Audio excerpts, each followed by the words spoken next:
Mithilesh sir, start Okay. कर लीजिए. Okay. Respected Mr. Vishnu Pratap Singh, Manager Electrical and Instrumentation, Ion Exchange India Limited, Mumbai. Sri Syam Rathore sir, Chairman BOG Truba Group of Institute Bhopal. Dr. Manish Monoria, Executive Director Truba Group of Institute Bhopal. Professor Abhishek Agvekar, Head EC and EX Department, Truba Institute of Engineering and Information Technology Bhopal.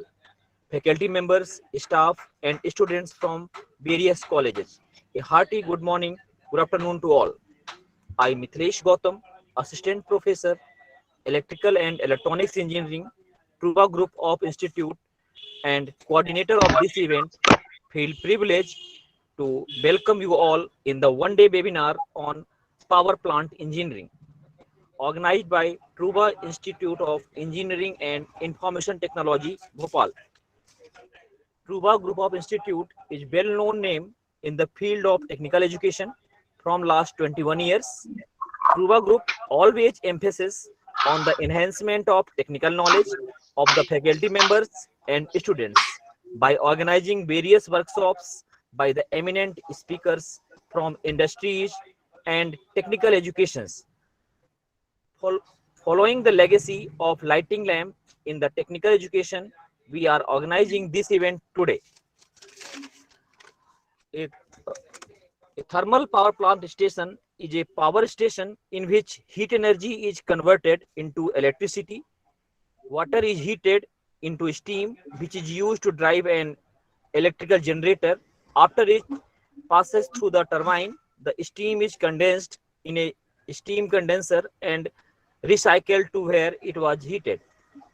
Our speaker for today's event, Mr. Vishnu Pratap Singh, is a visionary professional having versatile experience of thermal power plant.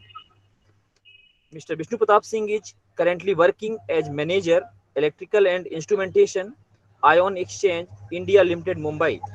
So, without any delay, I would like to invite Mr. Vishnu Pratap Singh sir to start today's session. Mr. Vishnu Pratap sir. Very good afternoon to everyone. Today I deliver a speech on power plant engineering. There are various type of power plant. First of all, thermal power plant, hydro power plant, nuclear power plant, tidal power plant, and wind energy power plant. Everyone knows that the thermal power plant working on based on firing with coal and water. And the main mechanism of thermal power plant is, first of all, coal get pulverized and burned into burner, then in boiler, then steam is generated, and this steam is super saturated and till it's super saturated, and then it goes into turbine. When turbine rotated and it connected with generator and alternator, electricity gets generated. It is a whole big process, and through which we get electricity from coal. Then hydropower plant. Hydropower plant, the main working is we construct a dam, and from certain height we draw water to a turbine blade. Similarly, nuclear power plant, the fuel is nuclear uranium, and in tidal power plant, we are this power plant designed on based on sea, and mostly the tides are the main constant on the power for the generation of power plant. And the last one is wind energy. In wind energy power, huge mechanism is construction like fan blade, and this rotate with the help of wind, and we generate electricity. It is a clean source of electricity, and it consume a lot of area like hill stations and other wind places. In the working of power plant,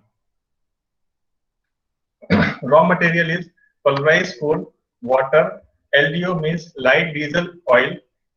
It is initially startup for boiler. HFO, heavy fuel oil. After the initial startup of boiler, this heavy oil is fired, and then pulverized coal is fired through fine burners with the help of nozzles. High grade of coal containing carbon contents which on burning produce high energy and produce low ash. The main suppliers and producers are Madhya Pradesh, Jharkhand, and Odisha. The carbon percentage of the coal from this area is very good. Almost 80 to 85% of coal produce energy, and rest of this becomes ash. Simple block diagram. Block diagram represents power plant. First of all,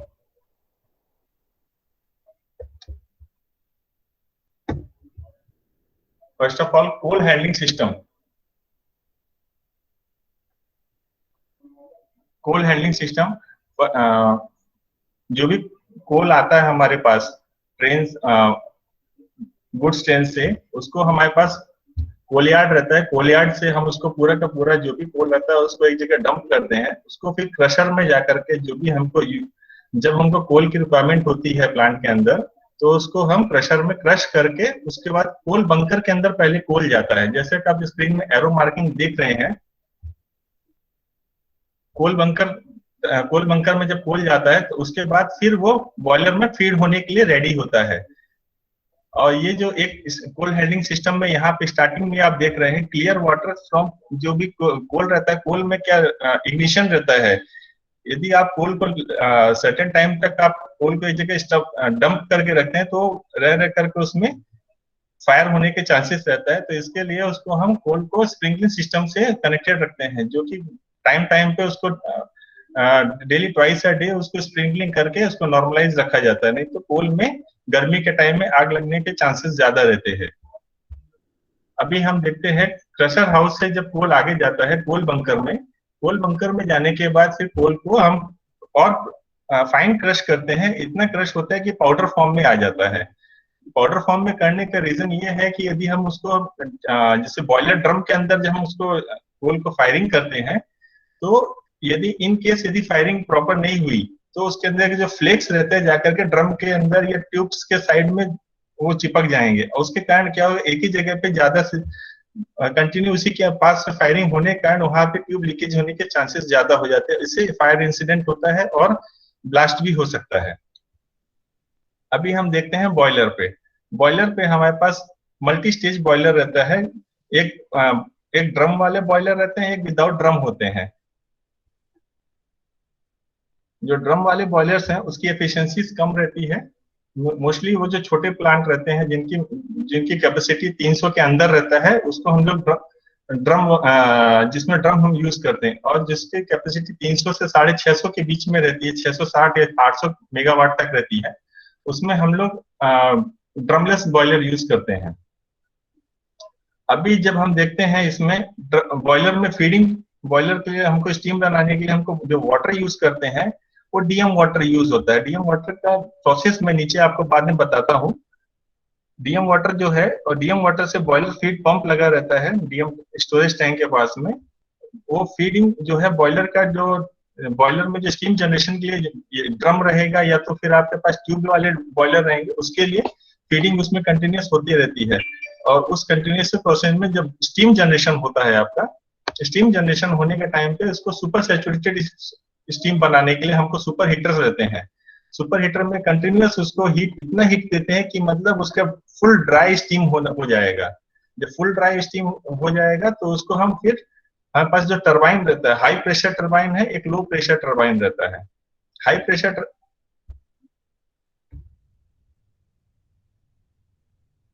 turbine में बड़ा turbine रहता है जो main turbine रहता है, जो कि आपका फुल लोड के ऊपर वो चला सकते हैं। उसको 80-85% डाउन भी कर सकते हैं, और डिपेंड करता है हमको भी हमारे पास रिक्वायरमेंट कम है तो हम उसको और डाउन 50% 40% तक उसको हम डाउन लेके जा सकते हैं। लो प्रेशर टरबाइन का हमारा रिक्वायरमेंट ये था, इन केस यदि हम हाई प्रेशर टरबाइन से जो स्टीम हमारे पास बच जाता है, क्योंकि स्टीम बना जो सुपर सैचुरेटेड स्टीम रहता है उसको इमीडिएट कूल नहीं होता है वो, तो उसको हम लो प्रेशर टरबाइन के अंदर उसको हम रोटेट कर लेते हैं, उसी सेम प्रोसेस में वो इलेक्ट्रिसिटी जनरेट करता है। अभी हाई प्रेशर टरबाइन के आगे लगा रहता है जनरेटर और अल्टरनेटर, जो रोटेट करने के टाइम पे आपका इलेक्ट्रिसिटी जनरेट करता है। सेम ऐसे ही लो प्रेशर टरबाइन के आगे भी लगा रहता है। अभी उसके बाद फिर आपका जनरेटिंग ट्रांसफार्मर रहता है। जनरेटिंग ट्रांसफार्मर आपका इसका पर्पज ये है कि आपका जो भी इलेक्ट्रिसिटी आपकी जनरेट हो रही है उसको आपको आगे स्विच यार्ड तक ट्रांसफर करने के लिए उसका मेन उसका कंसर्न रहता है कि हमको जो भी इलेक्ट्रिसिटी जनरेट होने के बाद उसको आपको ट्रांसफर करना है, तो उसको स्विच यार्ड में आपको लेकर जाना है। स्विच यार्ड से फिर आपका जो इलेक्ट्रिसिटी रहता है पावर ग्रिड को हम सप्लाई कर देते हैं, और जो पावर ग्रिड के बाद फिर जो हमारा डिस्ट्रीब्यूशन सिस्टम रहता है, यहाँ पे डिस्ट्रीब्यूशन सिस्टम में जैसे आपको इंडस्ट्रियल को देना है, कमर्शियल को देना है या फिर डोमेस्टिक को देना है, वहां से आगे पावर ग्रिड से आपको डिस्ट्रीब्यूशन आगे होगा, जो कि स्टेट बाय स्टेट आपको डिस्ट्रीब्यूट करता है। अभी आप देखेंगे बॉयलर में एक पार्ट तो हो गया हमारे पास कि कोल आया, कोल आने के बाद हमने उसको पानी को गर्म करके स्टीम बना दिया, स्टीम बनाने के बाद आपने जो भी इलेक्ट्रिसिटी बनानी थी वो भी बना ली। बट अभी क्या बचा आपके पास, कोल के बाद बचता है फायरिंग होने के बाद आपके पास ऐश बचता है, स्मोक बचता है। अब स्मोक को आप एक साइड आप पहले आप ऐश को कलेक्ट करने के लिए ईएसपी होता है, इलेक्ट्रोस्टैटिक प्रेसिपिटेटर, वो आपका मेन पर्पस क्या है उसका, जो भी आपका आजकल गवर्नमेंट्स के नॉर्म ये बोलते हैं कि आप इलेक्ट्रिसिटी बनाइए बट आप जो है पॉल्यूशन मत कीजिए। तो उसमें ये क्या होता है, हाई वोल्टेज के इसमें सेल्स रहते हैं ईएसपी में, वो आपके कंटिन्यूअस चार्ज रहते हैं। जैसे ही आपके आसपास बॉयलर फायरिंग होने के बाद आपका जो भी ऐश बचता है तो वो डायरेक्टली चार्ज पार्टिकल को आपके जो है ईएसपी कलेक्ट करता है, और ईएसपी कलेक्ट करने के बाद जब उसका एक इसमें साइलो लगे रहते हैं, साइलोस रहते हैं साइड्स में ईएसपी के बॉटम में, जो चार्जिंग ऐश को आपको कलेक्ट करते हैं, बाद में इसको डिस्चार्ज करके इसको ऐश कलेक्शन टैंक में लेके जाता है। और जो उसका फ्लू गैसेस जो बचती है आपका बॉयलर से, जो कोल फायरिंग होने के बाद जो फ्लू गैसेस से स्मोक बचता है, वो आपका जो आईडी फैन एफडी फैन लगा रहता है, एफडी फैन के थ्रू आपका ये निकल करके बाहर चला जाता है, जो कि ऑलमोस्ट बहुत कम आपका जो भी जो स्मोक पार्टिकल रहता है बहुत कम रहता है, निग्लिजिबल के अमाउंट में रहता है। और जो ईएसपी का जो ऐश रहता है आपका ऐश सेटलिंग पॉइंट में चला जाता है।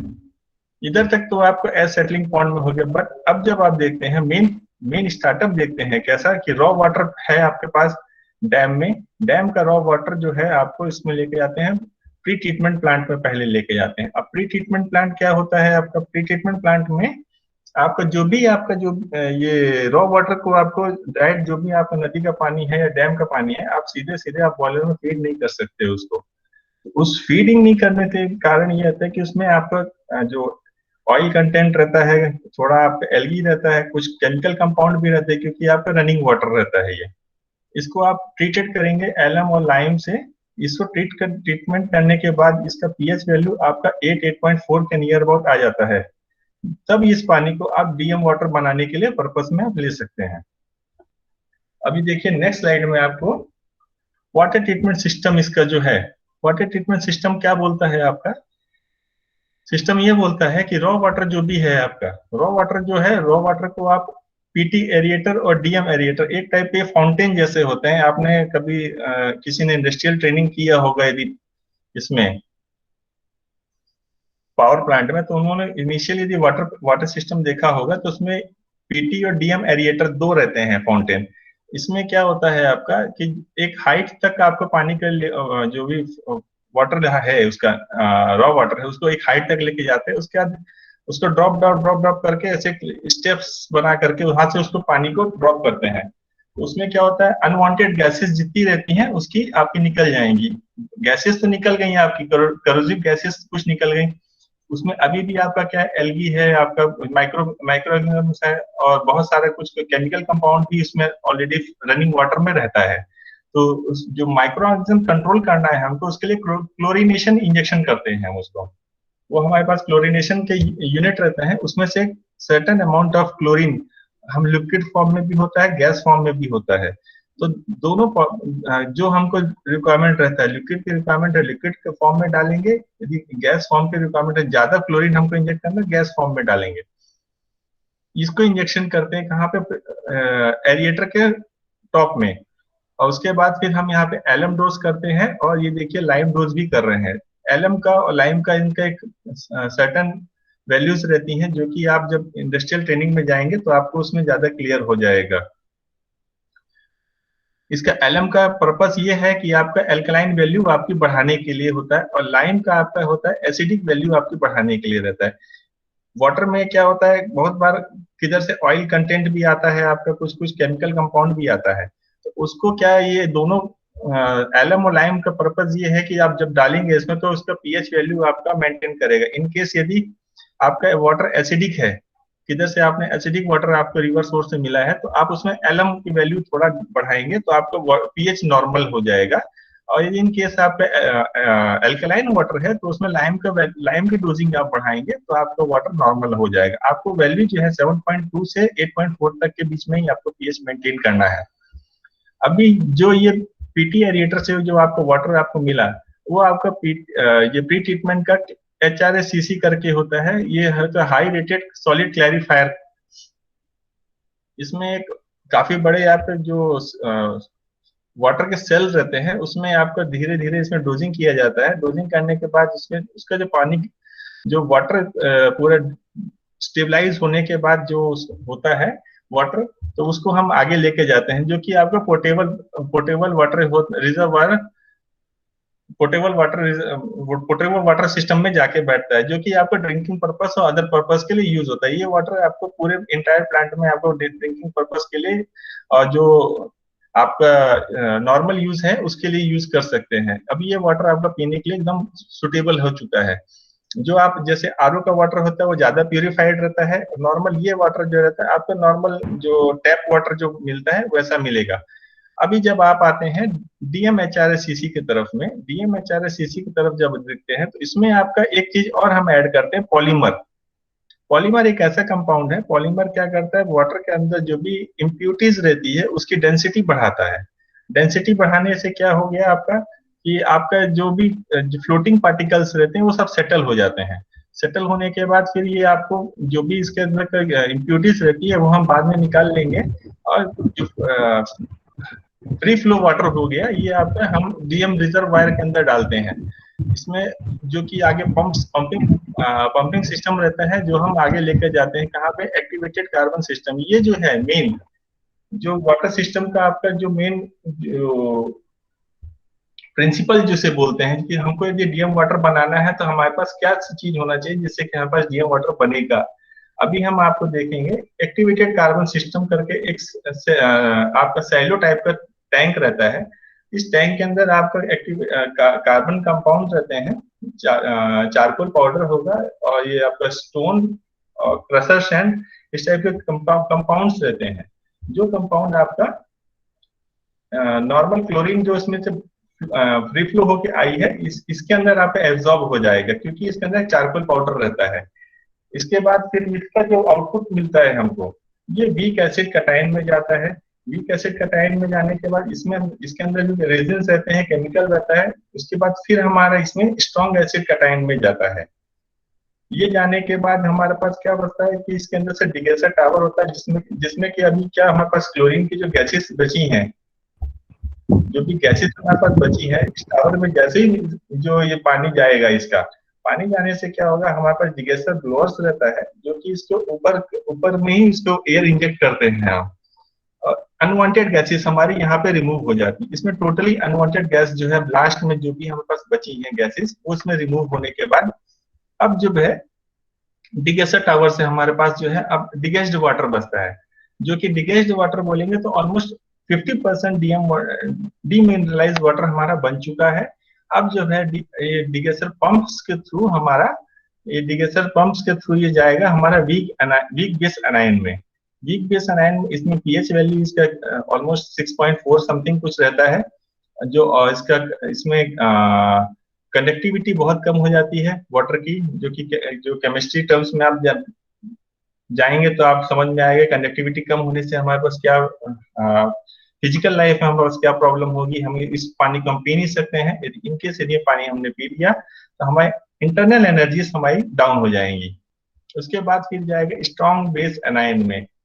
ऑलमोस्ट डीएम वाटर आपका बनने के कगार में है। अभी इस वाटर से आप जो है, जब इस वाटर को आप जो है इसको लैब टेस्ट करेंगे, इसकी पीएच वैल्यू आप ऑलमोस्ट 6.1 6.2 के नियर अबाउट पीएच वैल्यू रहता है।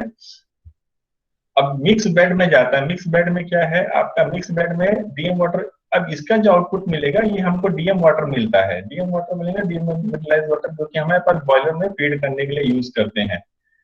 मिक्स बेड में एक्चुअल में मिक्स बेड का पर्पज ये है कि जो स्ट्रॉन्ग बेस का जो रेजिन है और जो स्ट्रॉन्ग एसिड कटाइन का रेजिन है, दोनों के दोनों इसमें मिक्स रहता है और एक दो लेयर में सेपरेशन में रहता है। एक जो स्टार्टिंग में जो वाटर इनलेट होता है इसके स्ट्रॉन्ग बेस एनायन से, तो इसमें जाने के बाद इसमें दोनों केमिकल रिएक्शन होते हैं। केमिकल रिएक्शन होने के बाद आपका डीएम वाटर बनता है, जो कि आपका डीएम स्टोरेज टैंक में होता है। स्टोरेज टैंक में हम इकट्ठा करते हैं। इसका पीएच वैल्यू आपका जाएगा, पीएच वैल्यू आपका 6.1 6.2 आएगा। इसका कंडक्टिविटी 0.001 रहता है।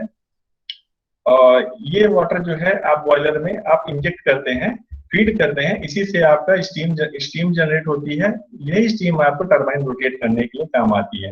वंस एक बार आपकी स्टीम बनने के बाद ये ऐसा नहीं होता है कि स्टीम आपकी बन गई है, अब ये वाटर कंडेंस होगा तो हमारा वेस्ट हो गया। वाटर वेस्ट नहीं होता है। जो जितनी स्टीम हमारी एक बनने के बाद स्टीम रोटेट हो गई, टरबाइन घुमा दिया हमने, टरबाइन घुमाने के बाद अभी इसमें क्या है, जो स्टीम बच गई हम उसको कंडेंसर लगे रहते हैं, कंडेंसर में उसको कंडेंसेट करते हैं। कंडेंसेट होने के बाद फिर हमारे उस कूलिंग सिस्टम में जाएगा। कूलिंग सिस्टम में कूल हो जाएगा वाटर नॉर्मल टेम्परेचर में आने बाद इसमें कंडेंसेट पॉलिशिंग यूनिट होते हैं, जो कि सीपीयू जिसे कहा जाता है टेक्निकल टर्म्स में, कंडेंसेट पॉलिशिंग यूनिट। इसमें भी सेम आपका पॉलिशिंग यूनिट में केवल मिक्स बेड रहता है, स्ट्रॉन्ग बेस रहता है और स्ट्रॉन्ग एसिड कटायन रहता है। तीन वेसल्स का उसमें मेन पर्पस रहता है। फिर से यही तीन प्रोसेस रहते हैं जो आपके स्ट्रॉन्ग एसिड कटायन का, स्ट्रॉन्ग बेस एनायन का, मिक्स बेड का, वापस से फिर ये डीएम वाटर बन जाएगा, जो कि आपका रिसाइकल होता रहता है। इसमें वाटर का वेस्टेज बहुत कम हो जाता है। वाटर वेस्टेज कम होने का पर्पज ये कि आपका लिमिटेड सोर्स ऑफ वाटर हमारे पास है, उसी को हमको वापस से रोटेट करना पड़ता है। रोटेट करके फिर हमको जो भी जनरेशन है हमारा, उसी में हम आगे चलना है, क्योंकि समर सीजन में यहाँ पर वाटर की बहुत शॉर्टेज रहता है। अभी एक देखेंगे zero liquid discharge system, ZLD system अभी का जो है, जो सबसे न्यू टेक्नोलॉजी हमने अपनाई है जेडएलडी सिस्टम। उसमें क्या है, जो हमारे पास जितना भी वाटर हमारे पास बच रहा है, वाटर बचने के बाद उसमें क्या होता है, जो भी हमारे पास वेस्ट वाटर जो बचा, स्टीम बना लिया, स्टीम से उसको कंडेंसेट करके हमने वापस से उसको रोटेट कर लिया, रिसाइकल किया। रिसाइकल करने के बाद अभी भी हमारे पास मशीनरी क्लीन करते हैं बहुत सारा। हमारे पास कोल वॉश होता है। कोल वॉश होने का उसका भी जो वाटर हमारे पास मिलता है, और जो ऐश क्लीन हो, ऐश को हम सेटल करने जाते हैं तो उसका भी वाटर मिलता है। ऐसा करके हम पास एंटायर प्लांट में बहुत सारा वाटर जो होता है, जो कि हमारे पास एक तरह से वेस्ट प्रोडक्ट के जैसे हमारे पास बचता है। जो कि अभी वाटर की क्राइसिस बहुत ज्यादा है। हर आदमी चाहता है कि हमारे पास वाटर के मिनिमम से मिनिमम लॉसेस हो। इसलिए हम क्या करते हैं, उसको जेडएलडी सिस्टम करके हमने एक डिजाइन किया है। उसमें क्या होता है, वाटर का आपका एंटायर वाटर जो है, हमने जो भी हमारे पास पूरे प्लांट का बना, चाहे वो आपका ऑयल कंटेंट वाटर हो, ग्रीस कंटेंट वाटर हो, मशीनरी क्लीनिंग होने का वाटर हो, या अंडरग्राउंड सम्प के अंदर का वाटर हो, या किसी भी टाइप का वाटर जो है, उसको हम जेडएलडी सिस्टम के थ्रू हम उसको लेके जाएंगे। उससे हम बहुत सारा वाटर जो है वापस से रिसाइकल कर लेते हैं, और जो फाइनल बचता है इफ्लुएंट, उसको हम डिस्चार्ज करने के लिए करते हैं। अभी देखेंगे जेडएलडी सिस्टम में हम लोग क्या क्या हम लोग यूज कर सकते हैं वाटर। अभी इसमें हम जो है फायर फाइटिंग के लिए यूज कर सकते हैं। जो हमारे पास फायर फाइटिंग सिस्टम हमारे पूरे एंटायर प्लांट में लगा रहता है। जगह जगह पे हमारे पास सिस्टम रहता है। फायर एक्सटिंग्विशर, हर जगह फायर एक्सटिंग्विशर नहीं रहता है, क्योंकि फायर एक्सटिंग्विशर का जो आपका है उसका स्प्रेइंग सिस्टम है, ये वास्ट सरफेस के लिए हम यूज नहीं कर पाते हैं। जहाँ पे नॉर्मल हमारे पास पाइपलाइन रहता है, फायर फाइटिंग पंप रहते हैं, हर जगह हम उसको जनरली हम फायर फाइटिंग सिस्टम यूज करते हैं। जब फायर अलग अलग टाइप की फायर रहती है, यदि फ्लैश फायर है, इलेक्ट्रिकल फायर है, तो हमारे पास फायर एक्सटिंग्विशर्स रहते हैं। इन केस हमारे पास नॉर्मल फायर है तो उसके लिए फायर फाइटिंग में हम स्प्रे वाटर स्प्रिंकलर रहते हैं जो कि हम स्प्रे करते हैं। अभी सर्विस वाटर में हम सेम जो जेड सिस्टम का वाटर है हमारे पास, उसको प्यूरिफाई करके सर्विस वाटर सिस्टम में हम यूज करते हैं। जैसे हमको फिर से इक्विपमेंट क्लीनिंग करना है या फिर कोई मशीनरी है, फ्लोर क्लीनिंग है, बहुत सारे एरिया है हमको जहाँ पे वाटर हमको डेली नीड्स में यूज होता है, वो सब हमारा यूज होता है। गार्डनिंग के लिए जो हम सेम वाटर जो है हमारे पास गार्डनिंग करना है उसके लिए भी हम यूज करते हैं। मशीनरीज क्लीनिंग के लिए है, एयर सेटलिंग के लिए है, कोल वॉशिंग के लिए। इवन हम कोल वॉश जो करते हैं, जो कोल हमारे पास इनिशियल कोल बंकर में जाता है जब, तो उसमें हम स्प्रे करते हैं। जो जैसा कि हमने आपको बताया था कि हम कोल वॉश करते हैं, जो कोल वॉश होता है तो उसमें क्या होता है, स्प्रिंकलर सिस्टम से उसमें जा रहा है, बट जो स्प्रे कर रहे हैं वाटर वो रोटेट होकर के वापस किसी एक सम्प में जाता है, किसी पॉन्ड में इकट्ठा हो रहा है। उस पॉन्ड का वाटर हम वापस से रिसाइकल करके इसको यूज करते हैं। अभी हम जाते हैं फाइनल इफ्लुएंट सिस्टम क्या है। ये highly contaminate water with oil and grease and chemicals. अब इस वाटर का हमारे पास ज्यादा हम कुछ यूज नहीं कर सकते, क्योंकि अब बहुत ज्यादा इसके अंदर इम्प्यूरिटीज आ चुकी हैं, ऑयल आ चुका है, ग्रीस आ गया है, और बहुत सारे केमिकल कंपाउंड आ गए हैं इसके अंदर। अब हम इसको यूज ज्यादा नहीं कर सकते। अब इसको हमको क्या करना है, अब इसको इसके अंदर से हम इसको इकट्ठा कर लेंगे, फिर बहुत बड़े सरफेस में इकट्ठा कर लेते हैं। इकट्ठा करने के बाद इसको हम डिस्पोज ऑफ करेंगे, या फिर हम इसको गवर्नमेंट के नॉर्म्स के हिसाब से इसको हम डिस्चार्ज करते हैं। अभी सिस्टम फॉर इफ्लुएंट ट्रीटमेंट। अभी जैसे हम जाएंगे इंडस्ट्रियल में, इंडस्ट्रियल में क्या होता है, हमारे पास वेस्ट सर्विस वाटर सम्प होता है। इसमें इस सम्प में एक रीजन क्या है इसको बनाने का, एंटायर प्लांट के अंदर जो भी हमारे पास इम्प्योर वाटर आता है, इस वाटर के अंदर ऑयल, ग्रीस, दुनिया भर के जो भी मिक्स कंपाउंड आए हमारे पास, वो सब आकर के इस टैंक के अंदर इकट्ठा होता है। इसमें हम ऑयल स्किमर लगाते हैं, ग्रीस सेग्रीफायर लगाते हैं। इससे हम ऑयल अलग निकाल लेंगे स्किमर लगा करके। ग्रीस जो भी हमारे पास ग्रीस आया कहीं से इंडस्ट्री क्लीनिंग करने के बाद, इक्विपमेंट क्लीन हुआ, वहां से ग्रीस आ गया, उस ग्रीस को भी हम ग्रीस सेग्रीफायर रहता है उसमें से ग्रीस अलग कर लिया। अभी उसके अंदर ऑयल एंड ग्रीस हम धीरे धीरे सेपरेट कर लेंगे सेपरेटर लगा करके। फिर जो हमारे पास बचता है वाटर, वाटर को हम फिर इसमें लेके जाते हैं लैमला क्लैरिफायर में। ये एक अच्छा टेक्निक है लैमला क्लैरिफायर, जो कि हमारे पास वाटर को सेक्रीफायर करके ऑयल से अलग हो चुका है, ग्रीस इसमें अलग हो चुका है, फिर भी इसके अंदर कुछ कंपाउंड्स हैं। इस कंपाउंड को हमको अलग करने के लिए क्या करते हैं, एलम और लाइन और पॉलीमर इसमें डोज करते हैं। ये तीनों चीज जब डोज करते हैं तो क्या होता है, नॉर्मली इसका ट्रीटमेंट हो जाता है, और उसका ट्रीटमेंट हो, इसका पीएच वैल्यू और कंडक्टिविटी, ट्यूबिलिटी, तीनों चीज का मैच जब प्रॉपर आ जाता है, विद इन रेंज आता है। इसका पीएच होना चाहिए हमारे पास, जब नॉर्मल साइकिल में चलता है 7.2 7.4 तक आएगा ट्रीटेड वाटर का। अनट्रीटेड वाटर का पीएच ज्यादा भी रहता है, कम भी रहता है।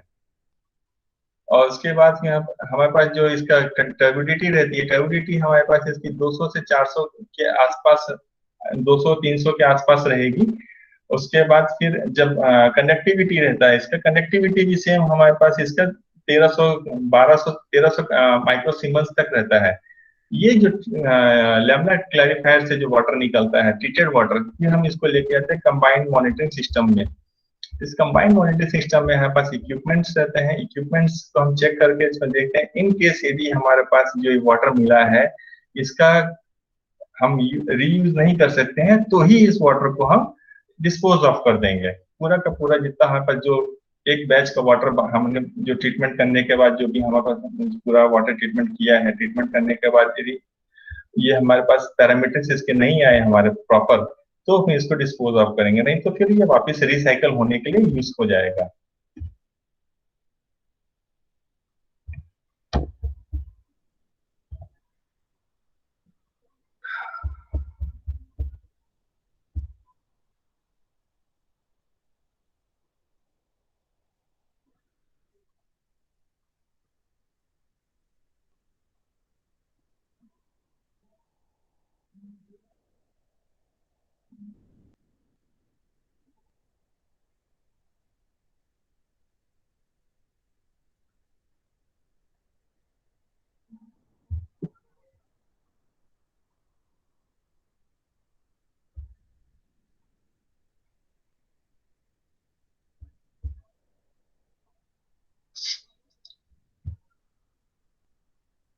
Anyone want any questions regarding this topic?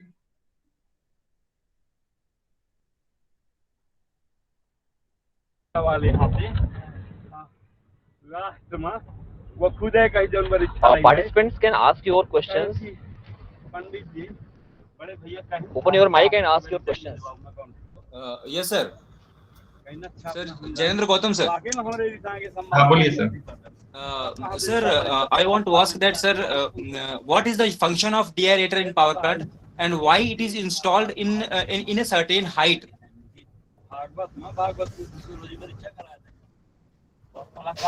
Actual में इसका जो मेन पर्पस है डिएरेटर का, उसमें जो भी आप जब जो भी आपकी जो गैसेस रहती हैं, एक सर्टेन हाइट से आप उसको जब वाटर जब नीचे आता है तो उसमें गैसेस का इवोल्यूशन हो जाता है. Yes, sir. जो कि आप जो करोजन फ्री होने के लिए बहुत इजी होता है. उसमें वाटर का जो अंदर जो कुछ अनवांटेड गैसेस रहती हैं, उस गैसेस को हमको हटाना है तो डिएरेटर का हमारा यूज रहता है. तो सर उसको मतलब एकदम पावर प्लांट में एकदम हाइट में यूज क्यों करते हैं? मतलब ऐसा पढ़ा है कहीं पे कि हाइट में यूज करते हैं सर. वो नहीं, वो आपका हाइड्रो पावर प्लांट को हाइट में लेके जाते हैं. ये जो थर्मल पावर प्लांट रहता है, ये तो आपको प्लेन सरफेस में ही रहता है ना. Yes sir, yes sir. ठीक है सर, ठीक.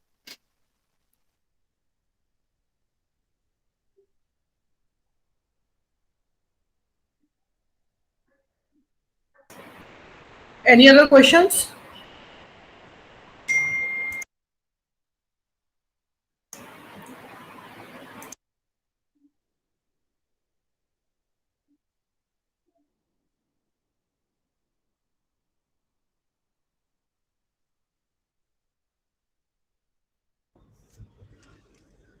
Okay. Thank you so much, sir, for your such a wonderful and knowledgeable session. Okay. At last, I would like to invite Professor Abhishek Agvekar, sir, HOD EC and EX, to proceed vote of thanks. Okay.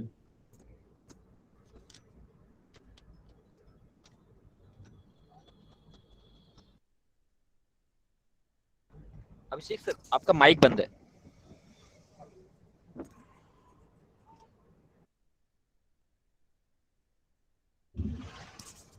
Abhishek sir, आपका mic बंद है. Thank you, everyone. Thank you, sir, for such a wonderful session. This will definitely help our attendees to get the knowledge of power plant. At the end, I would like to thank Mr. Vishnu, sir, for such a wonderful session. I would like to thank Shri Shyam Rathore, sir, Shri Sunil Dande, sir, Shri Pankaj Dande, sir, and Shri Dharmendra Raghuvanshi, sir, for the motivation to welcome eminent speakers in the institute. My deepest thanks to Executive Director, sir, Dr. Manish Manoria, for allowing and motivating us for such events. I would like to thank all my fellow faculty members, especially Department of Electrical Engineering and Department of Mechanical Engineering of Truba Group for their support. And lastly, I would like to thank all the participants who have enhanced their skill in this tough COVID time. The feedback link is posted in the chat box. You can fill the feedback link. Thank you very much.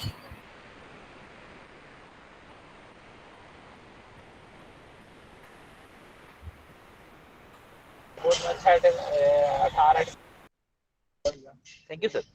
5 से मजदूरी हो जाई labour इन्हें की आखा दी